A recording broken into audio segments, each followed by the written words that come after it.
¿Qué tal? Buenas tardes, mi nombre es María Zúñiga y les voy a estar dando esta clase sobre legados y albaceas. Vamos a hablar primero de legados, que está regulando en los artículos 2494 a 2510 del Código Civil y Comercial.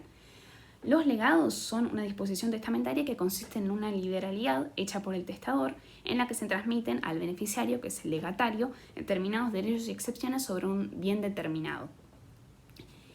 Según el bien que sea objeto del legado, vamos a poder clasificar los distintos tipos de legados y es justamente este criterio de clasificación según el objeto el que toma el Código Civil y Comercial.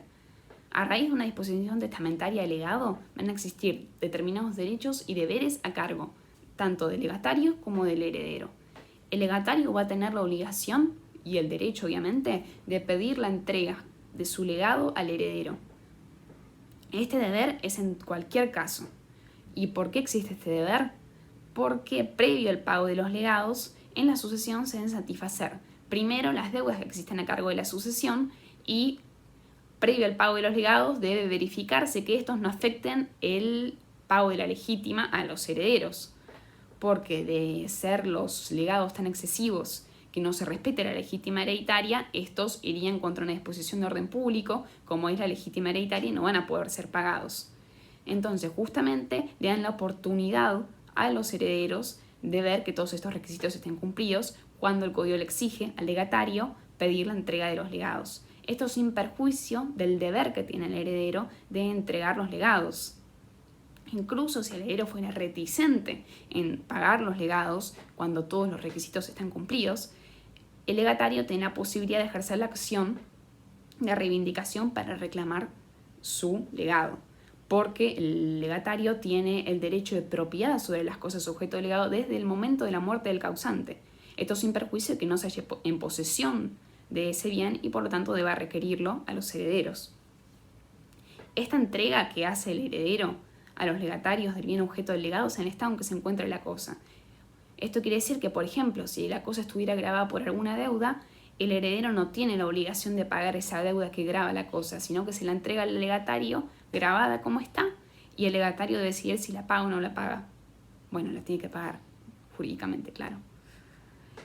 Ahora, en caso de una sucesión solvente, como vimos, si está cumplida todos los pagos a los acreedores y si se respeta la legítima hereditaria, se va a proceder al pago de los legados. Pero si se tratara de una sucesión insolvente en la que no alcance los bienes de la sucesión como para pagar los legados, el Código Civil y Comercial establece una orden de prelación en el pago de los legados. Al principio de todo, lo que vamos a buscar pagar es los legados de cosa cierta, que son los legados sobre un bien determinado. Este orden de prelación, en el caso de las sucesiones insolventes, lo van a encontrar en el artículo 2358, que es una preferencia de pago respecto de ciertos legados antes que otros. Ahora vamos a ver una determinada clasificación de los legados según el objeto.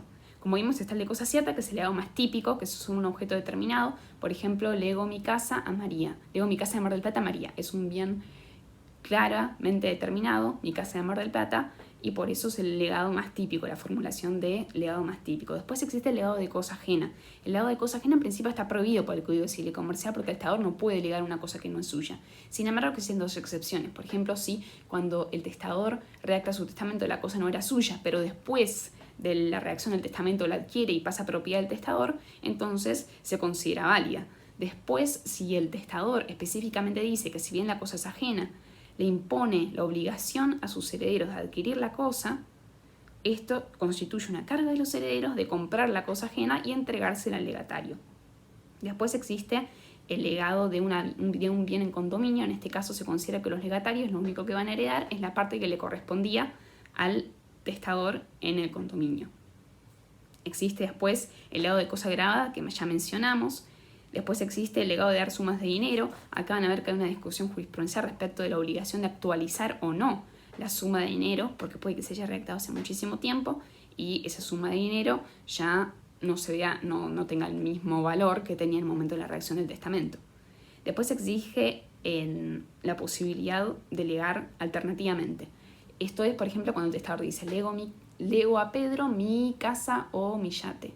Entonces ahí Pedro va a tener que elegir si elige la casa o el yate. Los dos no los puede elegir, elige uno de los dos y en eso consiste el legado alternativo.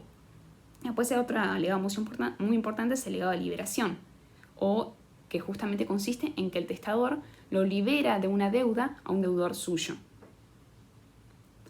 ¿Cómo puede hacer esto? Una de las posibilidades es que le entregue el instrumento donde consta su deuda. Como le entrega si le dice, por ejemplo, entréguese el pagaré a Pedro, que era deudor suyo, ya se considera liberado de la deuda. O también puede que diga específicamente que lo libero de todas las deudas.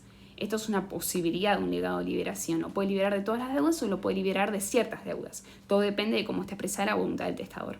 Del otro lado también existe el legado del acreedor, en que el testador le lega determinados bienes a un acreedor suyo. Ahora bien, justamente porque el legado es una liberalidad, no se considera automáticamente que lo que está haciendo el acreedor es pagarle la deuda a su acreedor, sino que es como una cosa extra.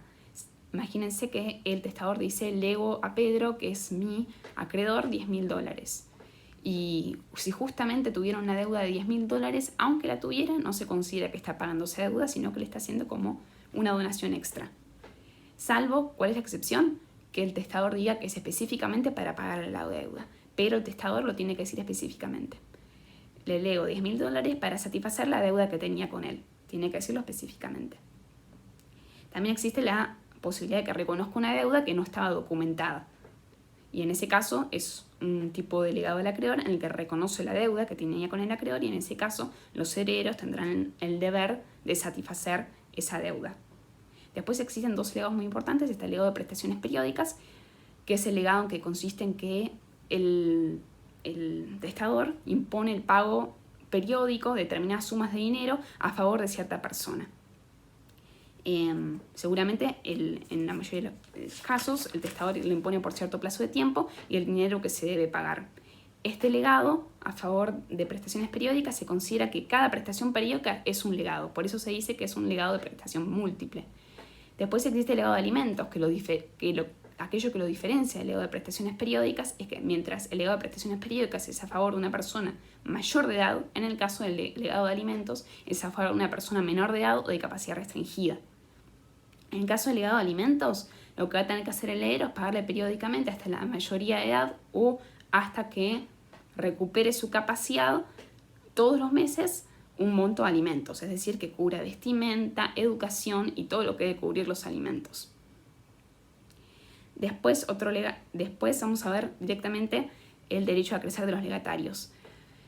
Como saben, en principio los legatarios no pueden acrecer porque es una vocación que corresponde únicamente a los herederos por su vocación a la universalidad de los bienes de la sucesión. Pero en dos ocasiones pueden acrecer. Uno es que lo diga directamente el testador, reconozca expresamente el derecho a crecer de los legatarios, y otra posibilidad es la que presume la ley cuando sean ciertos requisitos. Por ejemplo, cuando hay una unidad de objeto sobre el que el testador llama a una pluralidad de legatarios. Por ejemplo, dice, lego mi casa a Pedro, María y a Juan. Entonces, en ese caso tenemos una pluralidad, Pedro, María y Juan, y una unidad de objeto que es la casa. Después se tiene que dar la otra circunstancia, que es que Pedro, María o Juan muriesen o fueran declarados indignos, y en ese caso el resto, que no hubiesen muerto o no hubiesen declarado indignos, van a crecer y van a tener más porción de la casa y de este modo pueden acrecer. Ahora pasamos directamente a albaceas.